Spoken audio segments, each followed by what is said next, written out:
दोस्तों रेशन कार्डની અંદર ઈ-કેવાયસી કરવાની જે છેલ્લી તારીખ છે તેની અંદર વધારો કરવામાં આવે છે। અત્યાર સુધી જે છેલ્લી તારીખ હતી રેશન કાર્ડની અંદર ઈ-કેવાયસી કરવાની 31 ડિસેમ્બર 2024 હતી। તો રેશન કાર્ડની અંદર ઈ-કેવાયસી કરવાની જે નવી તારીખ છે કઈ નક્કી કરવામાં આવી છે એ પહેલા એ જાણી લઈએ કે આવું કરવાનું કારણ શું છે। તો અહીં તમે જોઈ શકો છો કે સરકાર દ્વારા જે અહીંયા રેશન કાર્ડની અંદર ઈ-કેવાયસી કરવાનો જે પૂર્ણ કરવાનો જે લક્ષ્યાંક હતો એ જાન્યુઆરી 2025 હતો, પણ આવું ના થઈ શક્યું। તેનું કારણ એ છે કે અહીંયા તમે જે જોઈ શકો છો જે માહિતી છે કે 2.76 કરોડ પરિવારના રેશનિંગ કાર્ડનું ઈ-કેવાયસી થઈ ગયું છે। રાજ્યમાં કુલ 3.84 કરોડ રેશનિંગ કાર્ડ ધારકો છે।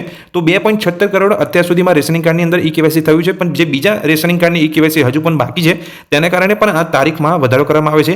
અને બીજા બી અન્ય જે કારણો છે કે રેશન કાર્ડની અંદર અમુક લોકોનું આધાર કાર્ડ લિંક નથી, તો અમુક લોકોના આધાર કાર્ડ સાથે મોબાઈલ નંબર લિંક નથી, તેના કારણે પણ આ તારીખમાં વધારો કરવામાં આવે છે।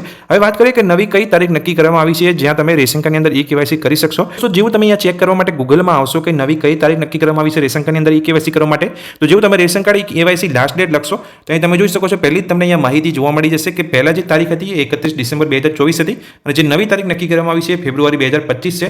પણ આ તમે જે અહીંયા જોશો તો અહીંયા લેંગ્વેજ હિન્દી છે, એટલે જે બીજા અન્ય રાજ્યોમાં જે તારીખ નક્કી કરવામાં આવી છે એની ડિટેલ્સ તમને ગૂગલમાં બતાવી રહી છે।